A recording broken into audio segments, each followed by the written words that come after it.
When you first got the news that he had FOP, did you look up information all about it, or were you ignorance and bliss kind of route? Frustrating because we knew, that he was going to have to learn to live with that. There was no going back, right? The damage had been done. Planes in the sky, and he's going like this because he can't get his neck up. So that was when it I think became really real for him. And he started to understand more. He even understood what the pain meant. He had anxiety about the pain, just fear of moving and feeling the pain. I was going through in a logical sense. I think a lot of us would be drug addicts or alcoholics, just from the thought of you're losing your body day after day without you doing anything. That's to grasp that your life is just getting worse while everyone's just getting better in their own ways. And it's a hard idea for anyone to grasp. We always tried to take the approach that it wasn't that he couldn't do anything, he just needed the right support. I see how much my demeanor had changed. My self-esteem was shot all through high school, and I was dealing with major depression throughout high school. From my son. Jackson's you talk about walking away, but Jackson doesn't want to walk away. He wants to walk closer. He wants connection. Craves connection. Suffering for a reason. I was trying to find the reason. So one thing was does God hate me? That was a big thing coming into play, religious. I was in a private school. It was just what was I doing wrong to deserve all of this? It's not a cold that you just get back to normal in a week. You went to a new reality again and again and again. We're always grieving what we lost. I realized when he was younger, he used to actually hide his pain from us because he didn't want us to curtail his activities.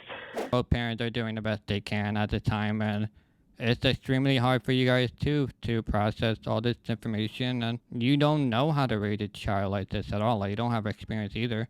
So he's dealing with his demons, and you're dealing with yourself too. His own stresses, but you have your stresses that he won't know till he's much, much older.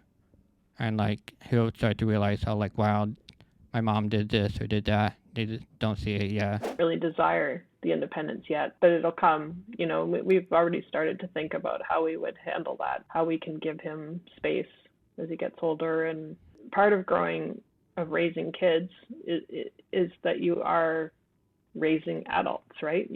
The whole goal is to raise someone who becomes an adult, who is separate from you and functions separate from you. The physical is temporary, because then there's an end to it, but the mental health just keeps going and going and affects you tremendously. So sometimes I wonder how I'm still staying here. I'm not in a mental hospital. Hello, welcome to my podcast, Two Mics, One Joe Suits. I am Joe Suits, and I'll be giving a mic to Lara. She is a rare disease mom. Her son just happens to have the same disease that I do. This is FOP, where our muscles turn into bones.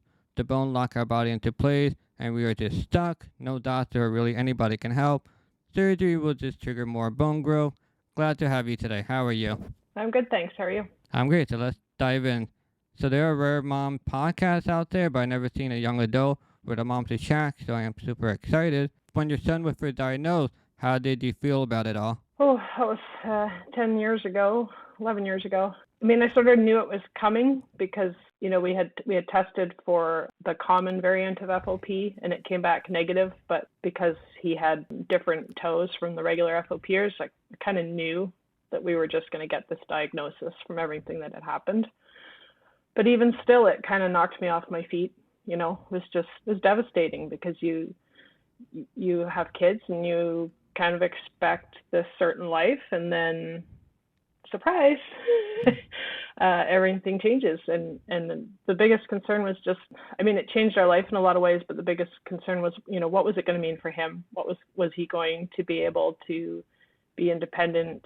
How would he be affected? And, what can we do to give him his best life? When you first got the news that he had FOP, did you look up information all about it, or were you ignorance and bliss kind of route?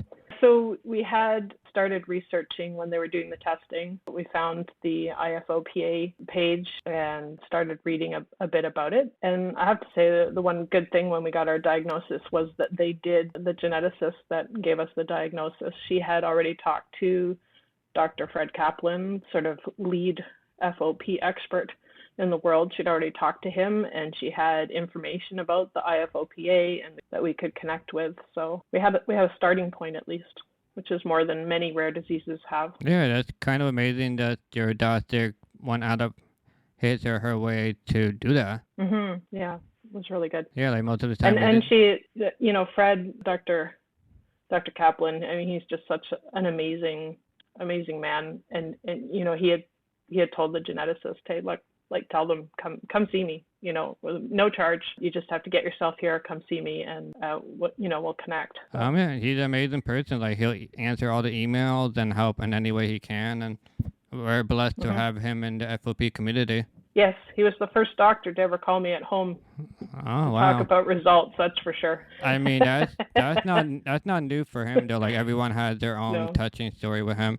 And he's very blessed. We're very blessed, and he has a really good heart. Like he's the one that started all of this. Like I interview like a lot of rare diseases, and nobody really has this kind of support that we do. Like an amazing doctor, amazing organization that's willing to help and such. Like there's like when I was diagnosed in '96, the IFOPA wasn't really the IFOPA. It was just a pen pal kind of group thing. There was nothing.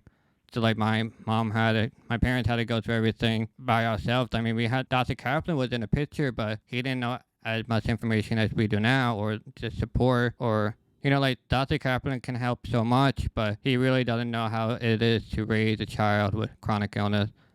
And like there's so much more to it, and so like we didn't have the family support that's available now. Like you can talk to like 20 moms now, and they can all have different approaches. I'm just blessed to be part of this and to help any way I can with it. We have Hope Newport, she's amazing herself.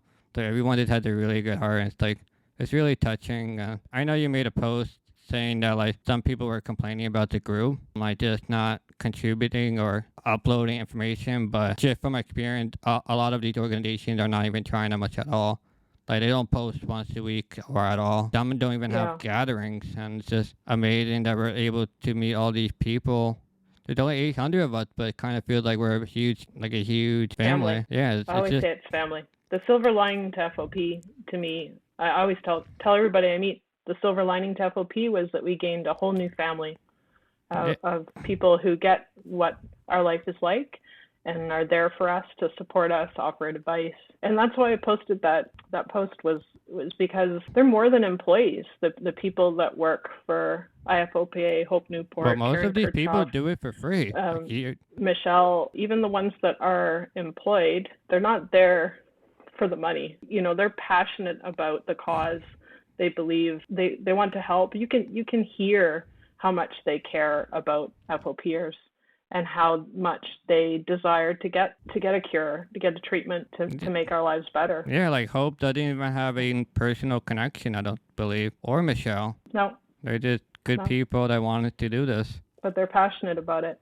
Yeah, and so I think we need to support them and be grateful. I do. Like I'll like every post they do, or like every time they like do something, like I'll thank them once in a while on the emails and such. Like most of these birds, they probably just keep doing it, and then no one really thanks them. Maybe they appreciate it, but they don't just directly thank them. So I know Hope does the family gathering. She does it all on her own, and that's a huge undertaking just to accommodate and make sure everyone's okay. And she answers all these emails and such, and it's like, wow, it's great. And then people complain about it, but most people couldn't do what Hope has done. I was on the organizing committee for last year's gathering, so I saw how much work went into the planning and organizing. It takes a whole year to plan a one weekend, believe it or not. Oh yeah, we're already talking about the next one. Yeah, who props to Hope? Like I always joke with Hope that at the end of the day, she just screaming into a pillow.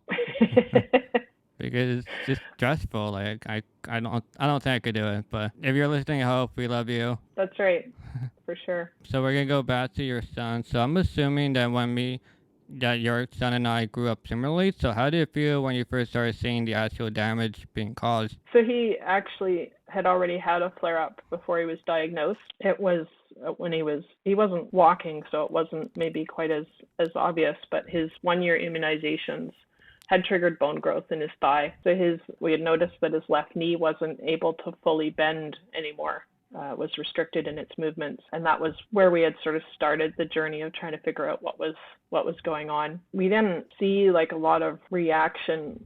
He tends to be a little atypical in his flare-ups. He doesn't tend to have a lot of redness and swelling and obvious. He did have some redness post the immunization, but that was pretty typical for our kids. They both have sensitive skin, tend to react that way. But yeah, we didn't really know until we saw the knee wasn't bending. So we were kind of already there. So we were relieved to have an explanation for what was going on. It was frustrating because we knew, that he was going to have to learn to live with that. There was no going back, right? The damage had been done. So like, I wonder if you like understand what's happening, or you just assumed it is normal life.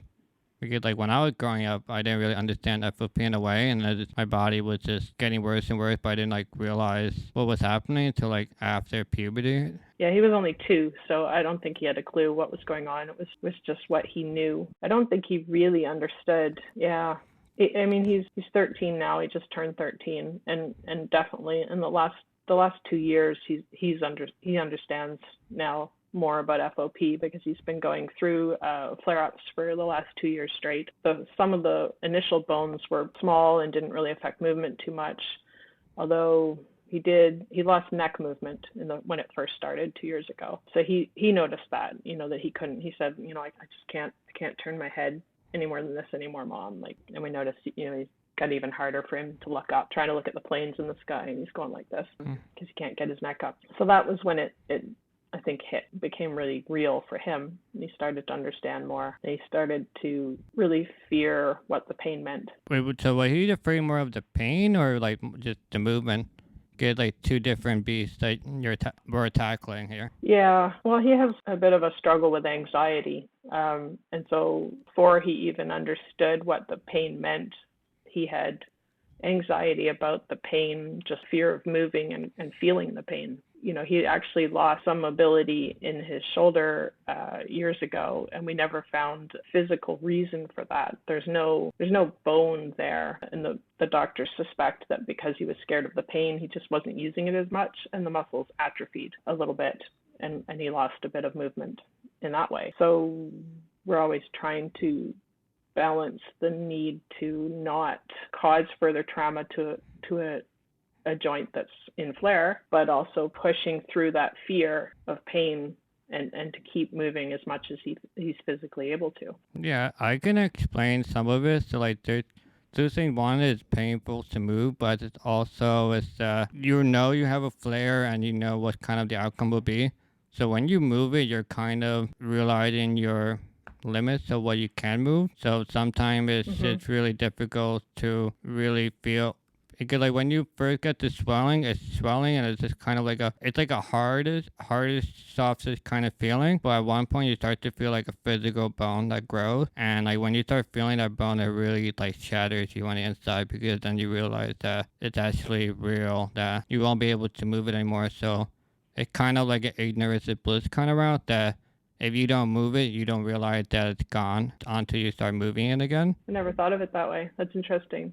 And like at what age did you become aware of? Well, I think it hit me more during like after puberty. Well, like when puberty hit, I had a lot more time to myself. So I guess I was just thinking a lot more about everything happening and such. But it can also just be like my brain is something happening with puberty that your brain just starts to become smarter, I guess. To me, I had to discover everything on my own in terms of like what was happening to me. Like I didn't have anyone to talk to at all about it. It was just me, and I was just going through the motions of what I was feeling. And then since the disease is so rare that I could really talk to no one. Like even if teachers I couldn't talk to, parents I couldn't talk to, even therapists I couldn't talk to because they had no idea what I was really going through. Even at the time with other FO peers, like you don't want to start talking to someone about your fears and such. You kind of want to develop a relationship, and I didn't have that. Yeah, so I just had to discover on my own, and that's just how I coped. It's just how I coped with it without like realizing it. So it's easy now to look back at why I did the way I did. I guess I took the better route because I feel like a lot of people, if they were going through what I was going through, like in a logical sense, like I think a lot of us would be like drug addicts or alcoholic just from the thought of like you're losing your body day after day without you doing anything. That's the idea is just hard to grasp for anyone. And then what makes it harder for FOP is that we're locked into place that we can't like walk anymore. So like I can't walk to a drug dealer and get drugs anymore because I can't. So I just can't really walk away from it at all anymore. So like I'm stuck here doing this. Like another touchy topic is like self-harm, because when I was growing up, it's like if I did mundane things, it would seem like it was always my fault, and all this pain I was suffering was because I kept doing the mundane things. So I always had to keep myself like better than the day I was before, and always trying and all this stuff. And anything I did bad was I had to keep. I was suffering for a reason. Like most people, they suffer because you're dumb and you put it on the flame, so you learn. But like it did logically just wasn't making sense. And then like looking back, it logically didn't make sense, but it made sense of why I was behaving the way I did with what I was going through, if that makes sense. Pain changes people. Oh yeah, and especially if it's something that's not your fault at all. For the audience that doesn't know, like FOP will start really any time. Like most of my flares just started out of the blue without any trauma or trigger or anything, which makes it really frustrating because especially the bigger flares, like when it first started, you're always thinking like, what did I do that day or that week that could have triggered it? Like your mind just keeps going back to that week for weeks at a time. That's what the moms do too. Yeah, it's a normal thought. What happened, right? Yeah, like you're like, oh, he shouldn't have done this or that, but like most of the time it really didn't do anything much. Or like as a parent, you always think like, oh, what did they do that you didn't see them and they're not telling you to? But like in my case, most things just happen, they just happen, unfortunately. And then the other thing is when you're young, you don't really understand that disease. Like most of the diseases, like you had taken medicine to cure yourself, help yourself, but like it's just it's hard to grasp that your life is just getting worse while everyone's just getting better in their own ways. And it's a hard idea for anyone to grasp. You mentioned that you're taking care of dementia. It's hard to grasp that the disease is even possible in today's world. And it's taught to like a 15-year-old. They can't grasp the idea at all. It's easy to look back, but I don't think I think I behaved normally what I was going through. It would just have helped if I had more emotional support and more being included and such. That have helped me just stay in control of myself and my emotions, and I guess be distracted. Yeah, I just like wasn't desired much in high school, and like I never wanted to go home because I wasn't understood, and it was detrimental being at home for my mental health, and I didn't understand why, and I understand why now, but I needed to get out, but I couldn't get out in any way possible. Like the condition was always with me, and I couldn't do anything about it. And that was just the hardest part was really accepting the reality of what was happening. It's interesting because I can relate to a lot of what you said. When I was 21, I had a wicked virus caused, like the sensation that the world was spinning constantly, was nauseous, very ill, like flu-like symptoms, and I never got better. I developed chronic fatigue syndrome. So I was 21, everybody's just starting their lives, and my whole life changed. I didn't think I'd actually be able to have a family because I was, so ill when it initially started. I had a career planned in engineering that went out the window. Everything changed. So I can relate to that, a lot of what you said, and similar that your peers don't get it. They're moving on and you're not. And I don't know where I would be if I hadn't had my husband at the time. We were dating, and he's been a rock, and it's only because he's willing to put in a hell of a lot more than most dads that we were able to have kids. He has to pull extra weight because I don't have the energy the average person my age would. Yeah, it's difficult. Like at the time, you're always like mad at everyone. Like, why is everyone leaving and such? But like, you also can't blame. Like, looking, it's easy to look back. But like, you can't really blame them for the way they reacted. Like, for one, they don't know how to help you. Like, not everyone deals with like we have rare diseases. Like, it's a rare disease for a reason. Like, you can't accept people how to help. How to understand. it doesn't seem like a real disease. And then two, people have their own lives, and I accepted that people are like not obligated to stay in your life. It doesn't. It's a reflection of who they are. Like you can't blame people at all. It's just they have their own lives they have to live, and if they want to stay in your life, and that's amazing. And you should definitely give a lot of love to them when you are better and normal again, and hopefully continue that relationship. But the hard part is you can't blame them, and you can't be mad at them for the way they behave. Like maybe it'll make you feel sad or angry about it, but you really just can't blame them, and you just have to like let it go. So like in my case, I just had to go and meet new people again, and it's hard, but like that's the best way to do it, to keep moving forward. Like I can't move my neck, so I can't look back, so I gotta keep moving forward. uh yeah, I also want to say like Society has some work to do there too, though. I We've got a mean, ways to go in inclusion, and a lot of people don't know how to interact with. It was interesting when Jackson spent 2 years in a wheelchair. He had flare up on his heel that led to a fear of pain, fear of using it. Ended up with osteoporosis, osteopenia, causing a lot of pain. Interesting the different reaction he had when he was in a wheelchair versus when he was walking. The society has a lot to learn about how to interact with people with disabilities. First and foremost, they're people. yeah, I mean, it's always interesting, like to look at my life, how much your life had changed when you go. I'll interview people that have diminishing bodies like we do, and it's always interesting to see how people change, because like we lose our limb kind of one by one. So you can see like a slow progressive of change people treat you by what limbs you lose and such, like a wheelchair one, or not walking is a huge one. Like me getting scoliosis was a big one. Me losing my arms was a big one. Like you can kind of see it in baby steps of how society treats you. But at the same time, like I view society as predictable, that no matter how much I try to advocate and teach people how to like treat people, I don't feel like I'm making a difference just because everyone's gonna behave the same way they do. Like it's easy to watch a video or a picture and such, but when it comes to actual day-to-day interaction, they're not going to change at all. And like for me, instead of like hoping that people will change, I just accept that people won't change, and people will talk to me because they want to talk to me, but I'm not gonna force myself to be with them or get angry at them. I just have to accept that we won't interact, and that's it. I accept the world as it is, and then just go along with it, because I can't keep complaining that,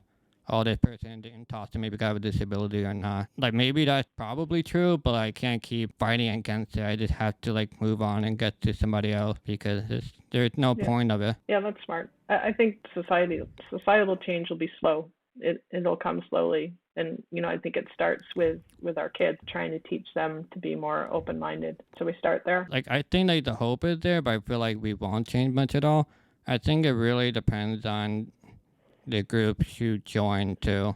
I think that helps a lot, because like when I was growing up, I never was among when I was really young, I was among the disability crowd. And that like affected my image a lot, and then I like grew out of it, because I didn't need that kind of like support, and like they thought I was slow for a while, just because if you have a physical disability, you have a mental disability too. One thing I had against me is that I was born deaf, so I had a speech impediment, and then I have hearing aids, so when you need hearing aids, your English skills weren't great, so it's kind of like, oh, so he needs extra help in English and all of that. So it's like, that wasn't helping me, so I had to work on that for a long time. I think society will always be the same, no matter what happens. I can't fight or be angry at the world. Yeah. That's a smart approach. Yeah. Being angry at the world doesn't help you. No, I think it's easier. It's hard to accept the truth of the world, but at the same time, accepting the truth is easier to deal with than just being angry at it all the time. You just have to, like, I feel like everyone plays a role in the world, and I am playing my role, and I have to just go along with it. I like that. It helps me so far. So have to focus on what you can do. Yeah, that's an important thing. So, well, I wanted to ask you, how did you approach your son parenting? Like, were you a hands-off type kind of person, or you let him appreciate what he does have, or did you protect him? Oh, so my husband and I are both like kind of conservative, so it's hard for us to let go. I feel like we were perhaps a little too overprotective when he was really young. Maybe that contributed to some of the anxiety. It's tricky. I always sort of laugh at the universe because when I was brought up, my mom was very, I want to say almost paranoid about germs. We always washed our hands as soon as we entered the house, and she was just very careful about things. So she was 40 years ahead of COVID. Yeah.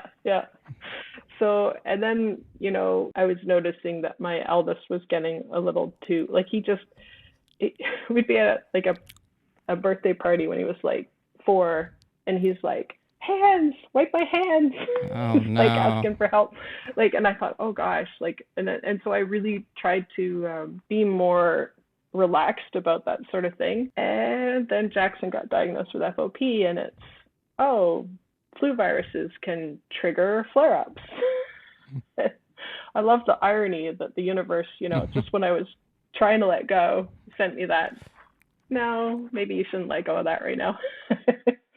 So I don't know. We always tried to take the approach that it wasn't that he couldn't do anything, he just needed the right support. So, we played on the playgrounds, but we had to assist him because his knee didn't bend, so he needed help.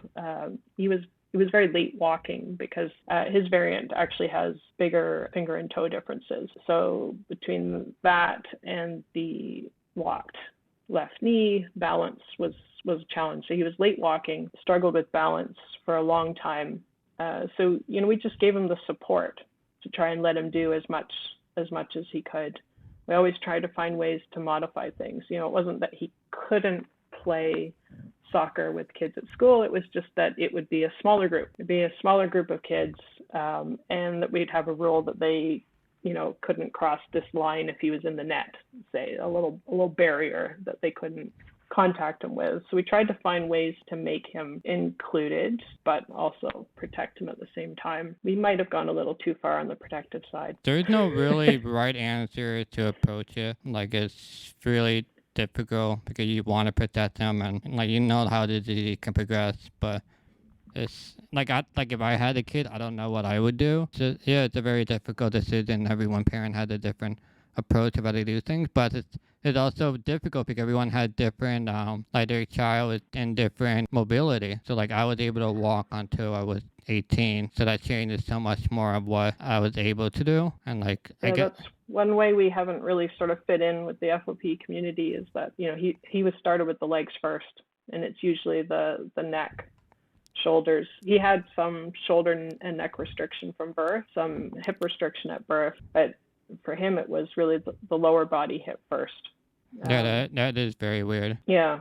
So that maybe affected us a bit more in terms of being cautious because it was so very easy for him to trip and fall. Yeah, it's weird how much, like if you lose a body part, how much it affects your balance. Like my balance is shot. I can't balance at all unless I'm standing against a wall or something. Yeah. And then also balance also takes a lot of strength out of you too, which I found weird. Yeah, my mother-in-law was just assessed by a physiotherapist, and he said exactly that. He said that she should use a walker all the time, even walking around her apartment, because fatiguing, trying to just compensate without it. So make it easier for yourself. He thought maybe if she used it all the time, she'd have more energy. I hadn't really sort of thought about that. We've done that for Jackson too. Like right now we're using poles. He had a walker years ago when he was relearning to walk, but now he just has sort of hiking pole type thing. But these ones are made for people with balance issues, so they lock into place. They can't collapse on him. And he just uses those, and he walks so much more efficiently with them. Yeah, this way with FOP is like balance. It takes a lot of energy out of you, and it's also weird because it also affects your anxiety too, because now you're more afraid of doing things because like you're traumatized from if you had a fall or something, you're more traumatized, so it affects your mental health too. Like I wanted to mention before that when you get flares, sometimes the flare part works well. I mean the flare whatever body part is hurting a lot, but the rest of your body is completely fine, and if you're not on medication, your brain is fine too. So you're in this weird middle ground where like you're feel fine, but then your one body part is just going haywire, and it's like a weird mental issue. Because sometimes you'll be like, oh, I'm fine, and then you move a little bit, and it's like, oh no, I'm not fine. Sometimes when you're in flares, sometimes you'll be in a comfortable spot where like you don't feel like anything's happening, and then you move just a little bit, and it starts to hurt again. Like it was just a very. Oh, but I wanted to say it also affects a lot differently because when I was growing up, I hadn't used my legs, so I was able to like walk away, which I guess helped a lot. But like when you're in a wheelchair and stuff, it's much harder to like walk away for space. In my like the past, I was in the wheelchair where I can't walk at all anymore for the past 5 years, and I can't walk away from anything anymore. So like I can't go out and be by myself and like just focus on myself. I always have to be around people, and that makes it harder for me because now I have to sit in a situation that I may not be comfortable with and just suffer through it. But it also helped me in a bad way that since I cannot run away, I have to confront all my problems. So like I'm just like this badass person that just confronts every problem head on now, and like that like I have to deal with the issue, and like I guess that really just makes me a stronger person. I get a better character because now I'm always just like, let's handle the situation as is right away because I don't have an option at this point. So it creates a weird, I guess, positive outcome in my life, which is like I had to learn the hard way. But yeah, there have been many situations like now that like I'm arguing with my parents, like I can't walk away. Like I have to tell them to walk away because obviously I can't. It creates a very unnatural power dynamic because I cannot walk away from anything anymore. And then like my parents are my caretakers, so I'm in a conflicted case where I can be mad at them, but I can't express who I really feel because, I can't bite the hand that feeds me either. And I need them, so I'm in a situation where I have to be nicer than what I am because I need that. If I don't have my parents, I don't have anyone else. And if I'm made them more mad, I suffer longer because they're mad at me and then they don't treat me as well as if it's just because they treat like because they're mad at me. But then I get hurt even longer, so I'm just stuck with having to suppress my emotion for the sake of feature, and it's not a healthy relationship at all, but it what works No, best for me. that doesn't sound healthy. My kid's only 13, so I don't have to worry about that yet. He unloads on me fully and completely. Well, I'll tell you a story that you probably break your heart, but like me and my parents don't get along well in terms of like personality meshing. So when my mom dropped me off for I think like first grade or something or pre-K or whatever, like you know how like normally like the kid like hugs you and they like look back and like wave to you. I just walked away and went into class and I never looked back. Like I just It actually that doesn't break my heart too much because that's what my eldest did too. yeah, like I did walk. But that wasn't. I mean, I don't know if that's so much personality. That's just how he was. He was just. I mean at the same He, time you're kind of happy. he's ready for adventure. Yeah, that's the thing. It like makes you sad, but at the same time it's like he wants to go. Like you rather want him to go than you're like I'm sure you see no kids like they cry and they don't want to leave. Like Yeah, so I had one of each. So oh I no. so it doesn't break my heart because being ready to go is a good thing. Having the other is very difficult. Yeah, it's just I also can understand like my self-esteem had increased and decreased dramatically over the years. Like when my self-esteem was really high going into like high school, and then I started getting into scoliosis, and that really affected me. So that made me turn into a monster, and I was looking at really, really different. And like I had like the really wide chest. I should be like I ain't legitimately like 6 feet tall, but due to my legs and scoliosis, I'm like 5'6", which is like Mhm. I can say I'm 6 foot, which is amazing, but I'm not. So like, my shoulder became really caved in. I came a lot smaller. Like you can see my pictures. You can see how much my demeanor had changed. My self-esteem was shot all through high school. I was dealing with major depression throughout high school. Like mentioned before, I didn't want to go home. It wasn't like I was undesired in high school. Like I would hang out with people and we had some great moments in high school, but it was just really due to geographical convenience because we were just all there and such. But outside of school. It wasn't any, my parents weren't giving me the proper emotional support that I needed at all. They didn't understand the complexities of what I was dealing with at all. They said things that were not helping me at all. Anyway, it's like I never wanted to go home or such, or I just wanted to be alone. And Can I jump in there? Because yeah, that's something that the FOP moms talk about. Like they want to know. We talk about this. Like how can we best support you? How can we, what did you need at that time that you weren't getting? What can we do differently? it's really hard question just because it's different for every person. So like it also depends on the relationship of the mom and the child. It also helps. Oh, for sure. I mean, you clearly were very different from my son. Yeah. Jackson's. You talk about walking away, but Jackson doesn't want to walk away. He wants to walk closer. He wants connection. Oh, Craves really? connection. Yeah. I Yeah. mean, it also So depends, like amount of it'd be friends. different, but I'm still interested in your perspective. What? Yeah. And then they also depend on like how much friends and family that helps too. So like for one, everyone has different love languages. So like words of Hmm. affirmation, physical touch, quality time, acts of service, and receiving gifts. Mine are acts of service and quality time. And women are just everything. And anything, the best thing what have really helped is just being included and stuff. And people cared. They just took me at face value and didn't know I was going through. Like me growing up, I was always private about my disease. That's just how I was taught and not really anybody's business.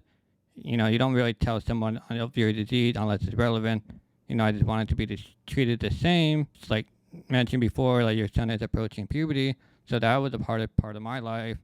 Like I would become a monster with a scoliosis and happening. Like I don't have a great relationship with my parents in terms of telling my problems. They never understood or cared. They didn't understand the deep complexities of depression, and the way they talked to me was really detrimental to my health. There are many things that I would not share with them or ever know. Like I mentioned before with the pain and loneliness, I feel like I should have, I was suffering for a reason. I was trying to find the reasons. So like one thing was like, did God hate me? That was a big thing coming into play, like religious. Like I was in a private school. It was just like, what was I doing wrong to deserve all of this? It's just difficult because everything was going wrong at the time, and as he kept losing, like I didn't have anyone to go to, whether it was emotional or even just to hang out and kick it, and just I'm not a person that really talks about my problems. So I'd rather just hang out with people and just enjoy whatever is happening in life. Yeah, it came to the geographical difference in high school that, we hang out in school, but outside of that, I was just straight up alone a lot of the time. I tried really hard, and like it all came down to me like, what was I doing wrong that like people didn't want to hang out with me and such. It really just messed up with my self-esteem and health. But I think a thing that I wish I could have done would get a therapist that specialized in chronic illnesses. It would have just helped to piece together what I was feeling, or at least talk to someone that cared in quotation marks because they're getting paid for it. Because when I just did it straight all on my own and how to figure out and piece out all the pieces now. It also gets more complicated with FOP because no one realizes that I'm not getting better. Everyone best intentions that it will get better, and it's like, no, I'm not. I'm getting worse as I get older. It's not like a cold that you just get back to normal in a week. You enter a new reality again and again and again. We're always grieving what we lost. There is just nothing you can say or do to help. Like a big thing, I think it's just to be there. It will be hard a lot of the times, but when they look back, they can say that person had never left and reinforces the relationship because we all know, like, well, people just walk away and you can't blame them. So just someone just being there is like better than like 90% of the people. So that means a lot. I was just left alone just to deal with my demons. Well, it makes me feel a little better. We got him involved with a therapist a very long time ago. That was one of my concerns that I wanted. I realized when he was younger, he used to actually hide his pain from us because he didn't want us to curtail his activities. So he would pretend he was just fine, and then he would just start like getting slower and slower and doing less and less, and then he'd start sitting down, and we'd know, oh, he's overdone it, and we had to sort of help him learn to pace himself. That was when I realized like he needed someone to talk to besides us. He needed to be able to have someone outside of his parents that he could always connect with and talk about the things that he didn't want to burden us with. He's starting to realize that what he is going through is affecting you a lot too. Maybe you do show it, maybe you don't. I don't know how open you guys are, but like you don't want to tell him that like it's really hard to raise you, and that's not really your job. So it's like he knows that how hard it is to raise him, and he doesn't want to burden you more with it. So like that's where he's coming from too. He was, yeah. He's very empathic, so yeah, he picks up on the cues. No matter how much we try to hide it, he still picks up. Yeah, I mean, if you're living with someone, you're gonna drop something. Just I would say most parents are doing the best they can at the time, and it's extremely hard for you guys too to process all this information, and you don't know how to raise a child like this at all. Like you don't have experience either, so he's dealing with his demons and you're dealing with yourself too. Like he also doesn't realize all the other stresses that you are dealing with that he had no idea about.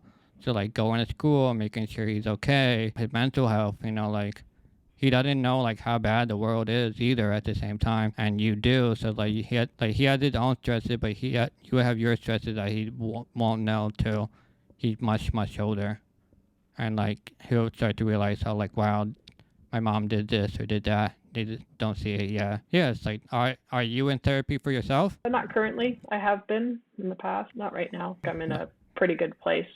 But yeah, I did it. There was a period where he would, we'd go down to the children's hospital. He'd go see his therapist, and I'd go see mine. They had, a social worker there who worked with the parents. So we did that for a while. Yeah, I mean, a term that comes up is caregiver burnout too. That it gets exhausting to take care of them and be their rock on them. A lot of these disability people don't have a lot of friends or friends that are close to be emotionally vulnerable with. So like sometimes the parents take on the load, and like I'm sure you're more than happy to do it, but at the same time, sometimes you just can't. You don't have a choice to absorb it, but like sometimes you don't want to because you're dealing with so much other things that he doesn't know about, and it creates a bad cycle for everyone. And then everyone suffers like this. Like I see it with my parents, and like getting to the age where I require more physical like help and such, and my parents are getting to the age where they're getting older and such, so I have to limit myself to accommodate what they can do because they don't want to hire someone to help around the house so much, like they don't, but like they're gonna come across the point where they just can't handle me anymore, and that's just the way it has to be, because what am I to do to stay in bed because you can't do this anymore? They have to give up their independence a little bit to have someone help me, because what makes it difficult that we don't have hired people to help.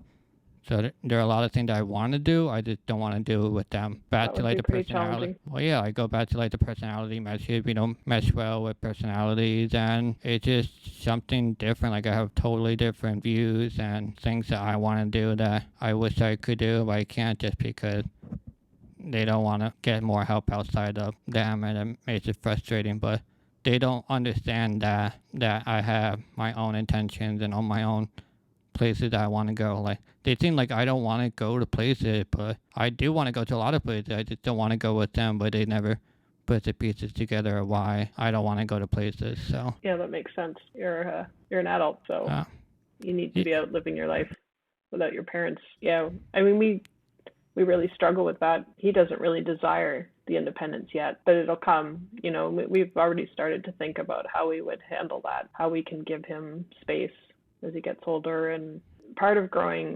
raising kids is that you are raising adults, right?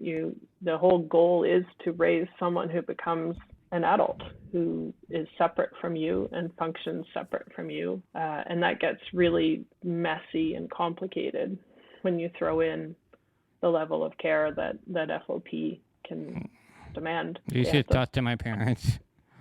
Find ways to still give that, right? I think what makes it harder is that we're in a game group together. Just he seems really close to you, like I'm not. So like I don't have a problem like walking away, and like if I go away for the weekend without them, like I won't text them one time. Like I need my space and I need my independence and to do things that I want to do. Like I spend more than enough of my time with them that I don't have to be with them. Like, even growing up, I just go be super independent. Like, I don't want to rely on anyone, and I don't want anyone to rely on me. Just be independent, which is like the worst personality trait to have when you have a disease like I do. It's healthy. It's just harder to manage. You just got to find ways. You need, I mean, I would think what you really need is what, you're saying. You need someone external, hired help to let you do the things independently and get Yeah, that distance. I mean, Yeah. I kind of did it the smart way growing up and everything. That I did everything right the right way. Like, like I didn't go home because it was detrimental to my health. But I was like the best thing for me was not to be home. Like, I did everything right. It's just now that I can't walk away anymore. That makes it really difficult. But like I'm aware of what my problems are, and I'm aware of kind of the solution. It's just the solutions are I get being lost away because I don't own my own house. I can't invite someone and they like it's their home. They have to let them in. They have to be comfortable with them. So it's just a big difference of the way we interact. And like if you look at our rooms, for example, our rooms are totally different in terms of style and all of that. It's just I don't know, just my independence will be the death of me at this point. That's the big challenge of FOP. It's funny because my husband always says that he's never going to leave home. He's always going to be with us. I get mad at him and I say no. Like let's not assume that. Like let's plan for the best. What is it? Hope for the best, plan for the worst. hmm Yeah, like you Cover wanna. both. I think I'm in the opposite problem because most people have a problem with that they don't want to leave the house and you want them to leave. But I'm in a situation where I do want to leave, but they don't want me to leave because like I want to be independent. I don't mind having to help and stuff. Like I know it's a slow process and stuff. I don't mind that. I know a lot of people will be like they don't want anyone else to help, but the mom or something. But like I'm the total opposite. I'm ready to do this. I know it'll take a lot of time to trust and such. It's also weird because like when you have FOP, you're locked into your you're creating a bubble for them, and then sometimes they don't realize if you do go independent. I don't think they realize the hardship they go. But I think at the same time, you also don't want to be taking care of your kid 10 years from now either because it creates a big, like you have your own life you want to live. Like I'm sure you want to travel and stuff.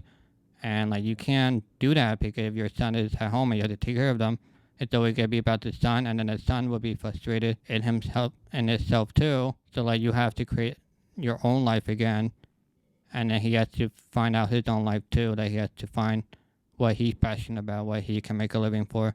If he can make a living, I know some FOPers can work because their disabilities are so severe, but then there's some who have great careers. We have like a lawyer, we have a doctor, we have people that are deep in their careers that they don't really talk about. So it's a huge range of like anything really can happen in 10 years. Like one thing that was affecting me a lot is that like I'm sure there's like a lot of FOPers had died like in the past like 4 years, and they were all around my age. And that like the first one was like okay, wow, like that's really unfortunate. But then it was like 6 more, and then like it really hit me. That like and then most of the people had passed away unexpectedly. So like it affected me a lot in terms of just we really don't know what's gonna happen. Like I mean I had COVID and I guess I'm blessed that I'm alive, but a lot of other people did have COVID. But it's just scary that like I don't feel like I will live a long time just due to my body being under a stressful situation. Yeah, the thing I was trying to remember before, but I remember now is that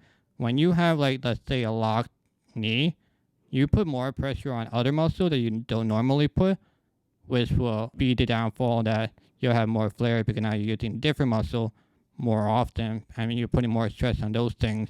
The more stress you put on something, the higher the flares up will be. And then, it's a domino effect of doom, I guess. Yeah, it's true. And it also, he had some restriction in the knee, but then it's so easy because it's restricted to strain the muscles, right? Which then caused another flare up. And then he lost more mobility in the knee and more mobility. And it kept spiraling until the knee became fully locked. And at the same time, as you say, it's putting stress on everything. It skews the way the body operates, right? And it puts stress on other muscles and other joints. So then you can have muscle pain as well, which can put you at risk of flare. And We both know like why that happens, but like when you're in it, you still just kind of do it because you gotta appreciate what you do have, or you just can't move at all. Like you don't want to be stuck in a wheelchair. That's all the time. well, and some of the latest research shows that being active provides a bit of a protective effect against flares. It reduces your probability. So always trying to balance that movement Yeah, but against causing more problems. yeah, but then it's like exercising also can cause a flare, so you're kind of in that weird. Do I do it? Do I not? Like it's. But like flares just start out of nowhere for me, and it's that what makes it the hardest part. Like I can understand if it's like an accident or something, but just the unpredictability of it's horrible. Like I know I can't work out, Well, but it's just help me out here, yeah. Well, puberty is what triggered the 2 years of flares for us. So Yeah, like my just random. puberty didn't do anything. It's just the growth spurt because my spine was fused, and the growth spurt just triggered my spine to form the scoliosis. So like my scoliosis was just really really painful, just because it was forming. But like at the time, I didn't like understand why I was getting scoliosis. I just knew my back was just getting bigger and such, and I was trying to like not get it bigger. So like I was just like lying on the floor just to like straighten the spine out because that's like what normal people do, and it would like help somewhat. But like I know you have a question about pain and flares, and question is like, is there a baseline of pain even when FOP is quiet? Can you tell the difference between pain from an active flare versus pain from restriction or bone on bone? As in the hips, at what age could you recognize this? So like to me, most flares actually don't hurt that much. It can get bothersome and annoying, but it just never stops you. The hip flares are the worst because so much is happening and changes so much from week to week. One day it could be really comfortable in the position, then not again. It's also weird because sometimes the flares will almost stop for a week. Like you're in so much pain that any relief is noticeable. Then you think the flare is ending, then it's like, nope, here we go again. The hip flare also really affects you mentally. Yeah, that's what we've seen. Yeah, like you lose so much independence. Yeah. You think of all the things that you did that you probably wouldn't do again. You think of the day you got the flare, if you did anything wrong. You think all of the times where you didn't walk, where you wish you walked. Then you're dealing with the pain now and dealing with what's happening now, missing a lot of life due to pain and stiffness. And to me was the reality of how frozen I was going to be. Like I remember the first time really moving on Thanksgiving Day at that night, and I just cried and kept crying for how bad it really got. For my other flares, I don't tell anybody because my family gets all worried and want to give me steroids, and I hate the side effects of it. A flare will happen and cause damage whether I take steroids or not, so no point for me. I would say steroids help tremendously with hip flares and the pain. Everywhere else is I did go through it on my own. I had a flare in my neck for a few weeks. It wasn't too noticeable and I never said anything. Did it help the relationship I have? No. But I made these choices which would benefit me the most by saying nothing. Plus telling anyone would not change anything. I would just get a new bone formed and just moved on. And then you mentioned like comfortableness. So like right now I'm pretty comfortable. I'm mostly comfortable in my wheelchair. I do tend to move a lot in my chair. Sometimes my neck gives me problems, not sure how to fix it. I'm comfortable in my office chair where I work. I'm pretty comfortable in bed too. I don't have any special toppers or like a special chair. It's hard to say if I'm lucky or what given my position. I know many are on medication to help with the pain and no judgment. Just can't tell if I have a high pain tolerance or just suffer so much that my body just accepts it as normal. I've been through both hip flares without pain medication, steroids, but only for a short time. The rest was just straight out hell all the way. That really highlights the need for mental health care. Yeah, There's so much going on around the flare. It's not, it's not just the physical. So much about the impacts. Yeah, because like the physical is temporary because then there's like an end to it. But the mental health just keeps going and going and affects you tremendously. So like sometimes I wonder like how I'm still like staying here. I'm not in a mental hospital, and still be you've got great. Good coping techniques. I don't know because like if you go to like a therapist for like an able-bodied person, there's many things you can do. You can exercise, you can write, you can Yeah. do a walk in the park. I can't do any of those things. Like, can amazing to look back at my life and like how I'm able to be like fine. And there's like a lot of people that I meet that gone through way less shit than I have, and they're like out of control, and I'm like completely fine. So like I don't know if it's a intelligent kind of aspect that's helping me, or it's just the way I'm able to process information and like me accepting the truth of the world. 'Cause I like to live in the reality of things, not of the hope. So like my reality of accepting that the world will never look at me the way that they don't look at disability people the same way, and I accept that, and I have that's kind of my role, and so I just stick to that. I just accept the reality of it, and it can be really hard, but I think that's the best way to approach it for me, because I think that's what helps make me the person who I am today and be completely open. I'm also a stubborn and also don't care what people think either. So I think that helps a lot in terms of like me putting myself out there and putting myself on the internet for the whole world to see. Like I'm sure you've seen all the posts I have been posting in the past like couple months. It's just I'm just sticking to myself, and like I noticed a lot of people put on a character for the world. If you look at so like an example is like if you're dating someone, why do a lot of relationships end after 6 months? Because everyone's pretending to be this great person, and then after the 6 months, they start becoming the real person they are, and then people are like, I don't like that, and it's like instead of being a character, I'm just gonna be myself from day one, and if people like me, that's great. If they don't like me, there's not much I can do about it. It's not my problem. I have to just move on as hard as it is. Working for me in some ways it's not. Yeah, I would I'm argue trying that's here. a coping skill. I think that's a good coping skill. You've got the right attitude. It's just really difficult to deal with. There's no right way to do it. Like I definitely had my long bouts of depression to deal with. It's difficult because your son is in a wheelchair for like I don't know like what's your like about self harm and suicidal ways and stuff. Like I don't know. That's a very deep for me. But like one of my ways I would do self harm is that I would just go out in the cold because like I can't, I was in so much pain that like it wasn't caused by me, that I needed to feel pain because it was caused by me. So like me being out in the cold was my way of doing things. And I mean the good thing is that it didn't do long term damage for me, and at the time I didn't notice why I was doing it. Looking back, makes total sense now. It's difficult. I mean, yeah, I'm very open with it now and such, but it still affects me to this day of my mental health. I try to stick to the facts. So, not everyone's gonna like me, and I'm a good person. I know I'm a good person. I don't need someone to tell me I am a good person. And I think I have to stick to myself because at the end of the day, I have only myself to do it. I guess me forcing to be independent all my life has led me to being really independent now, and all the hardships I dealt with made it to the person I am today. So as sucked that it was for me growing up, I guess I'm sort of glad in a way that it had led me to who I am now. Like I don't think I would ever be this confident now if I didn't go through everything that I've been through before. Another silver lining. Yeah, it's definitely hard.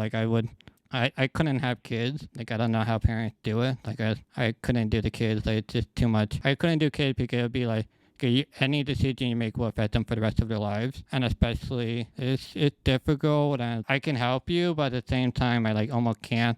I don't want to give you like kind of bad advice because my advice will be different, might affect them differently.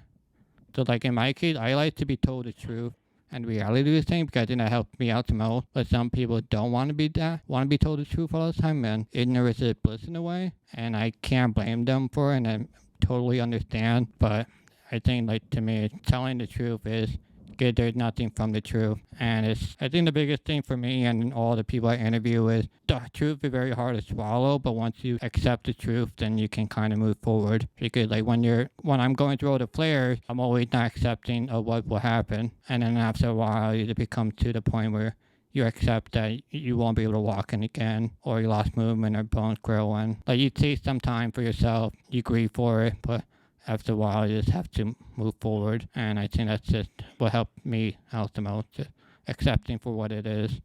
Take me a little time, but then just move on forward because like this is it. Like there's not much we can do to change at all.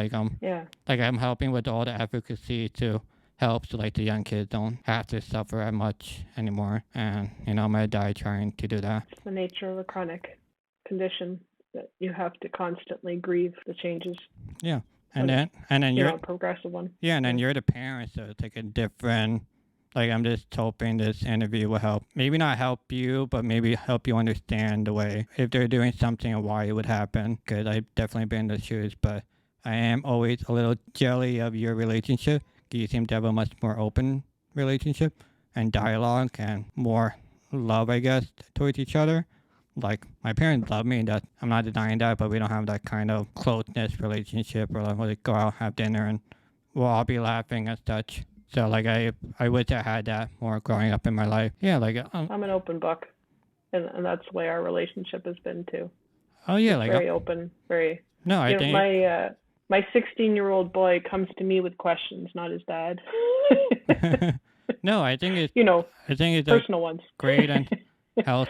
No, I think it's great and it's healthy relationship and just the one to be able to go to and not be scared of.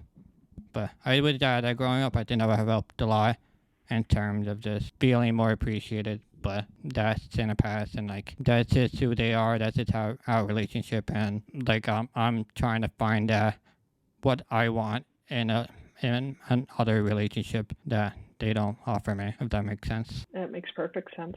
I think that's a really healthy outlook.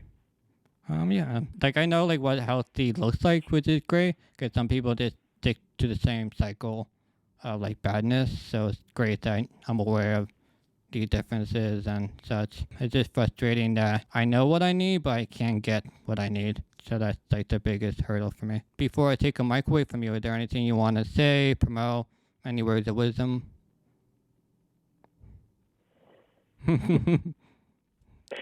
Wow, way to put me on a spot. No, not really. I don't really have an agenda here today. It's just an open conversation. Yeah, I'm super glad we were able to have the conversation. There's a lot of moms, but never the mom with a person with the disease. So I hope I helped you a lot. I hope I help all the other moms out there. Hi, moms. I'm sure you guys would be talking about this. But I think it's important just for the sake of society, and like I'm sure the most of the FOPers would not talk about the way they felt like I do on an open medium like this. So I guess I'm being helpful in some way. I appreciate the opportunity to ask our questions. Oh yeah, like you'll be the first parent, great. but I'll definitely want to talk to other parents too because they have totally different approaches, and like there's no one right way of parenting, and it's. Kudos to you for handling it because I couldn't handle it. You never know. Nope. You never know. No. No parent gets a training manual. We're all winging it and making it up as we go along. Well, of course, but like I'm too selfish that I couldn't do it, and I couldn't live that I made one decision to affect them for the rest of my life. There's too many too many cons in having a child. Like nope. That's the line that I'm not gonna do. So, no kids in my life. Just focus on me, and I just only want to focus on me because I don't want to focus myself on someone else's. Taking care of myself is hard enough as it is, and I wouldn't. And I think like the world sucks a lot, so I don't want another person to go through it either. So, my future kid. Yeah, these days I get that. Yeah, like the future kid will thank me for not wanting them. So thank you, Lara, for coming here and talking about this. Thank you, everyone, for listening and watching. And I'll see everyone next time. Bye.